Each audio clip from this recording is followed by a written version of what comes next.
is Breanna, and I'm one of the student success advisors here at Keystone.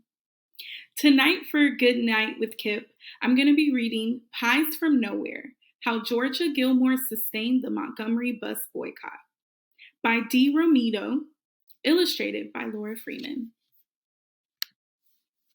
When Georgia Gilmore was a young girl, she lived on a farm in Alabama where she fed the pigs and milked the cows. Georgia did her best to listen to what her mother taught her. Think twice before doing anything you might regret, and never hate anyone. Georgia grew up and soon had a family of her own. She did plenty of cooking along the way, and when it was time for something sweet, she knew just what to do. She'd blend butter and sugar in a bowl to get her homemade pound cake started, and then add tea bags to a pot of water for a new batch of sweet tea. Georgia was a cook at the National Lunch Company in downtown Montgomery, Alabama. Because of segregation laws, the restaurant counter was separated into two sections. One side for white customers, one side for black customers.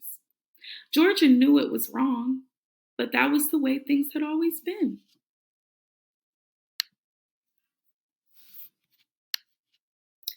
On December 1st, 1955, Georgia was working at the restaurant when a news alert came over the radio.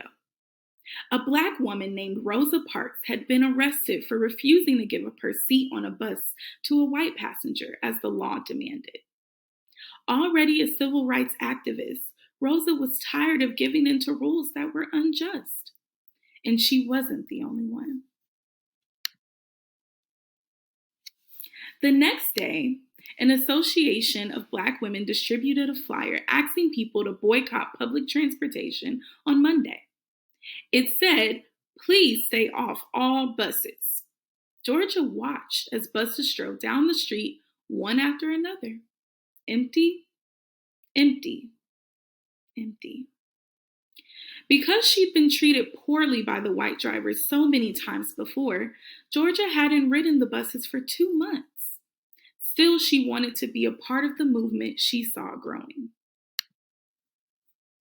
Not long after, she went to Holt Street Baptist Church to hear Reverend Ralph Abernathy and Dr. Martin Luther King Jr. speak. The church was full. The crowd overflowed onto the street outside. Large speakers had been set up so thousands more could hear.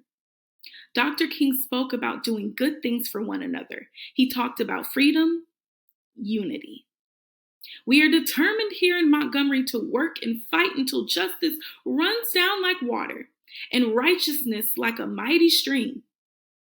Those were things Georgia believed in, and she was willing to fight for them. So Georgia decided to help the best way she knew how. She worked with a group of women in her community, and together they purchased the supplies they needed: bread, lettuce, and chickens. And then off they went to cook. The women brought food to the meetings that followed at the church. They sold sandwiches. They sold dinners in their neighborhoods. As the bus boycotters walked and walked, Georgia cooked and cooked, and boy, did the people of Montgomery love her food. Georgia's group donated the profits from their sales to the Montgomery Improvement Association, which helped fund the boycott. But if anyone had found out these women were involved, they could have lost their jobs. So Georgia ran the operation, and the other women acted as secret helpers. "See, the way I figured it, people always had to eat, so I made the pies," said Georgia. The women sold baked goods to stores, groceries, laundromats, and beauty shops in their neighborhoods. And people paid in cash so they wouldn't be connected to aiding the boycott. Sweet potato pie, peach pie, red velvet cake, 7-Up cake, only Georgia knew who baked them, and only Georgia knew who bought them. Every Monday and Thursday, Georgia would go early to the boycott strategy meetings at the church. She'd walk up to the collection plate and announce how much her group was contributing. There was cheering, clapping, foot stomping. But whenever people asked where the money came from, she remembered her promise to keep it a secret. It came from nowhere, she'd say. Because of this, her brave group of women bakers became known as the Club from Nowhere.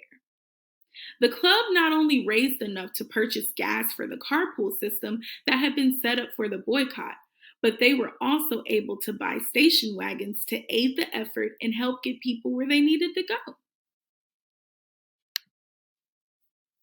But Montgomery didn't want their buses continuing to lose money, so the city did what it could to stop the protesters in their efforts.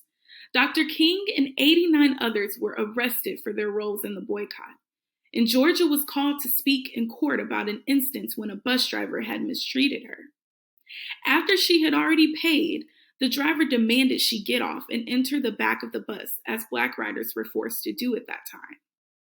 When I reached the back door and was about to get on, he shut the back door and pulled off, and I didn't even ride the bus after paying my fare. So I decided right then and there I wasn't going to ride the buses anymore, Georgia testified. Georgia knew she was doing the right thing by standing up for her fellow protesters, but news of the trial spread across the country like wildfire. When the National Lunch Company found out she was part of the boycott, she was fired from her job. Georgia was unemployed and raising 6 children on her own. She needed to find a new way to support her family. Dr. King encouraged her to start her own business. All these years you've worked for somebody else, now it's time you work for yourself, he said. He helped her improve the kitchen in her home, and Georgia got new pots and pans and cooking supplies. Word soon got around, and people came to eat at Georgia's. When they came to her house for a meal, they would eat wherever they could find a seat.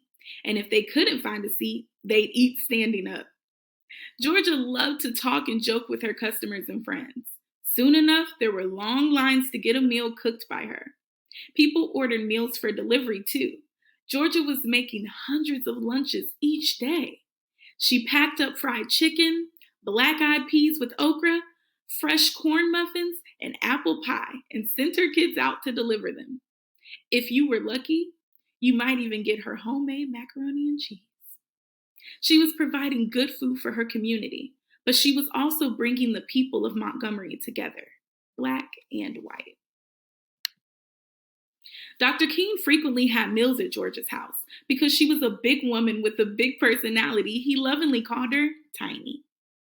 And because civil rights leaders knew they could trust Georgia, her home became a place for important and often secret meetings.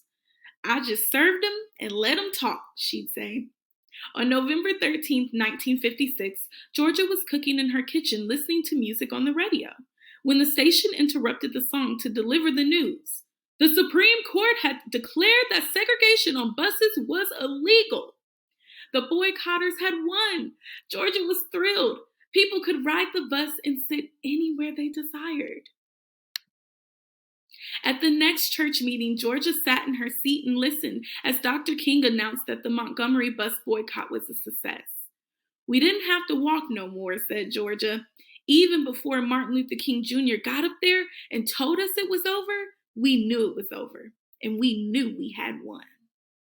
Still, there would be more battles to fight, so Georgia Gilmore kept right on cooking. The end. I hope you enjoyed this story. And even if you have a chance to check out the book, Georgia has a wonderful recipe for Georgia Gilmore's homemade pound cake. Good night.